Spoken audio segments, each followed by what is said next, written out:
चलो भाई पहले टोकन डिफाइन कर देता हूँ। कहाँ गया प्लगइन? ये डाले ब्रांड के कलर। अरे यार नहीं, फिर से वही लीनियर। अरे क्या हुआ? टेंशन में लग रहा है। अरे भाई यार, डिजाइन सिस्टम बना रहा हूँ मैं। टोकन बनाना इतना बोरिंग काम है यार। हर एक टोकन को मैन्युअली देखना पड़ता है, हर एक टोकन को मैन्युअली बनाना पड़ता है, और डिफरेंट डिफरेंट टोकन बनाने के लिए डिफरेंट डिफरेंट टाइप के प्लगइन यूज करने होते हैं यार। बहुत बोरिंग काम है, लेकिन उसके लिए तू ये अब ये मत बोलना कि एआई का यूज कर लो।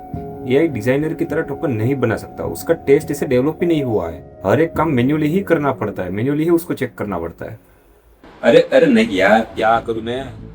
डिफरेंट टाइप ऑफ टोकन बनाने के लिए मुझे डिफरेंट डिफरेंट टाइप के प्लगइन यूज करना पड़ता है। कलर्स के लिए अलग, टाइपोग्राफी के लिए अलग, स्पेसिंग के लिए अलग।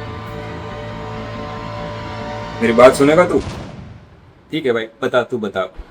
इधर आ। तो बेसिक ये फिग्मा का प्लगइन है। इसका नाम है design system like a pro. Okay, design system like a pro नहीं यार, design system like a pro. Okay, design system like a pro. Now tell me. देख, ऐसे तो इस प्लगइन में मल्टीपल फीचर है, लेकिन कुछ फीचर ऐसे हैं जो तुम्हारा दिमाग खुला के रख देंगे। तो लास्ट में बताऊंगा, और बोनस टिप भी है मेरी तरफ से, तो लास्ट तक रुकना पड़ेगा। Let's open the plugin. Primitives का इंटरफेस है, जहाँ पर तू कलर, टाइपोग्राफी, डायमेंशन और इफेक्ट्स वो क्रिएट कर सकता है, और सिमेंटिक में हम बाद में जाएंगे। तो चलो सबसे पहले ना अपन कलर टोकन बनाते हैं। तो इधर तुम्हें सिंपली अपने ब्रांड का कलर कोड डालना है। तो अभी तो इसने लाइटिंग मोड के अकॉर्डिंग कलर जनरेट कर दिए, लेकिन तुम यहाँ पर ओपेसिटी मोड से भी, ओपेसिटी बेस भी कलर जनरेट कर सकते हैं। उसके बाद इधर ये लाइटनिंग स्केल है, और यहाँ से अपन जितनी वैल्यू चाहिए अप टू 15 तक रख सकते हैं। हाँ, ये करके चलो अभी इस टोकन का नाम देते हैं, इसका नाम देते हैं प्राइमरी, और इसको सेव करते हैं। तो तुम्हारे कलर टोकन हो गए जनरेट। अब चलो टाइपोग्राफी में चलते हैं। टाइपोग्राफी के लिए देखो ये सिंपल है, यहाँ पर तुमको अपनी फ़ॉन्ट फैमिली सिलेक्ट करनी है। जैसे ही तुम अपनी फ़ॉन्ट फैमिली सिलेक्ट करो, लेट्स से एंटर, एंड तो यहाँ पर तुम्हारे सिस्टम में उसके जितना वेट हो गया वो उसने ऑटोमेटिक आइडेंटिफाई कर लिया।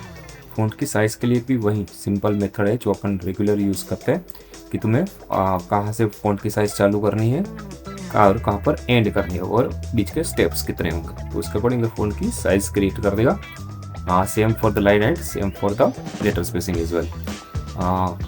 और ये हो गया। तो ये देखो तुम्हारे टोकन भी जनरेट हो गए हैं टाइपोग्राफी के। अब अगर तुमको इसको एक्सपोर्ट करना है तो यहाँ पर एक्सपोर्ट बटन पे क्लिक करो, तो एक सिंगल क्लिक में सारे टोकन एक्सपोर्ट हो जाएंगे तुम्हारे वेरिएबल पैनल में। हाँ, यहाँ पर अगर देखें अपन वेरिएबल पैनल में, तो जैसे अपन फोल्डर स्ट्रक्चर क्रिएट करते हैं, प्रिमिटिव्स के अंदर तुम्हारे सारे टोकन्स रहते हैं जो प्रिमिटिव्स वाले होते हैं, कलर टोकन और टाइपोग्राफी के लिए अलग अलग फोल्डर रहते हैं। तो वैसे ही उसी फोल्डर स्ट्रक्चर में इसने जनरेट करके दे दिया है। ठीक है, अभी चलो अपन ना सिमेंटिक क्रिएट करना है। सिमेंटिक के लिए तुम्हें सिमेंटिक के पैनल में आना पड़ेगा। जैसे ही तुम क्लिक करोगे इतने सारे ऑप्शन दिख जाएंगे तुमको, लेकिन इससे घबराना नहीं। एक बार तुम्हें आदत हो गई तो तुम्हारा वेरिएबल बनाना बहुत ईजी हो जाएगा। देखो यहाँ पर सेपरेटर है जो वेरिएबल के नाम को सेपरेट करता है। यहाँ पर कैटेगरीज है, कैटेगरी के अंदर उसकी सब कैटेगरी, जैसे टेक्स्ट, बैकग्राउंड, सरफेस। अभी अपन प्राइमरी टेक्स्ट के लिए कोई कलर सिलेक्ट करते हैं, तो मैंने लेट से सिलेक्ट कर लिया प्राइमरी 1500 सॉरी। ठीक है, अब उसके अकॉर्डिंग उसको डार्क कलर मिला नहीं है डार्क मोड के लिए, तो अपन मैन्युअली भी सिलेक्ट कर लेता है, समटाइम डिटेक्ट कर लेता है। मेन चीज़ ये है कि अगर तुम्हारे वेरिएबल यहाँ पर नहीं फेच हो रहे तो तुम रिफ्रेश कर सकते हो।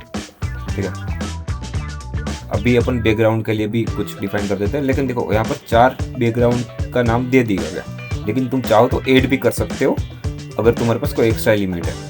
अभी अपन देखो लाइट बैकग्राउंड अपन ने सिलेक्ट करा तो डार्क ऑटोमेटिकली सिलेक्ट हो गया, समटाइम ये प्रॉपर डिटेक्ट कर लेता है। ठीक है, अभी इतने वेरिएबल अपन ने बैकग्राउंड के लिए डिफाइन कर लिए।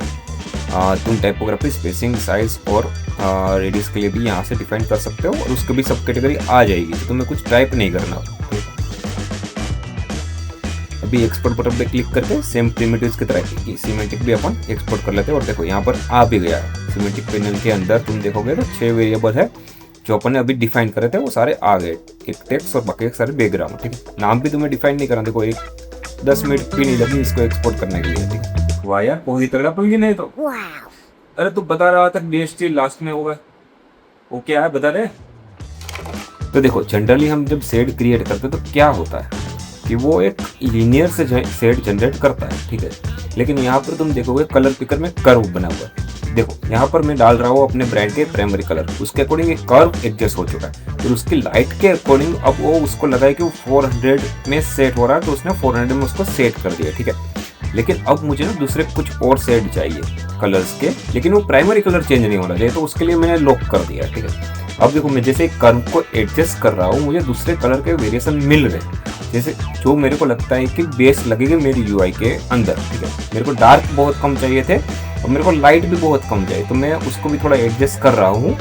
जो मुझे एक्चुअल टोन चाहिए अपनी ब्रांड के लिए वो मेरे को मिल रही है यहाँ पर। तुम कुछ प्रीसेट नीचे देखोगे कर्व के, लेकिन वो भी डिसेबल है क्योंकि लॉक में वो नहीं चलते। ठीक है, अब तुम देखोगे यहाँ पर डार्क में थोड़ा गैप है क्योंकि मैंने लाइटनेस, मेरे को कर्व भी थोड़ा लंबा मिल रहा है डार्क की ओर, तो दोनों पैरेलली चलते रहते हैं। ठीक है, अब वहाँ पर तुमको जो गैप दिख रहा है कलर के डॉट का, मैं जिसके जैसे शेड बढ़ा रहा हूँ ठीक है कलर के, तो वो डॉट कम हो जाएंगे क्योंकि वहाँ पर गैप ज़्यादा था, तो उसने डॉट एक्स्ट्रा उधर ही ऐड करे, ना कि लाइट में ऐड करे।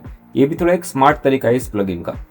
ठीक है, अब देखो यहाँ पर कुछ प्रीसेट है, अब उसका यूज करते हैं। अनलॉक करा मैंने, देखो ये Z कर्व है, S कर्व है, J कर्व है, ऐसे डिफरेंट टाइप के कर्व है। तुम अपने कर्व भी क्रिएट कर सकते हो और यहाँ पर कुछ प्रीसेट है जो तुम यूज भी कर सकते हो, जिससे बहुत अच्छे कलर जनरेट हो जाते हैं। एक नया ही तरीका है कलर का शेड क्रिएट करने का, इससे ना तुम्हारे बहुत सारे अलग तरीके से तुम कलर जनरेट कर सकते हो। और तेरे को पता है एक कर्व से कलर क्रिएट करने का तरीका किसने निकाला?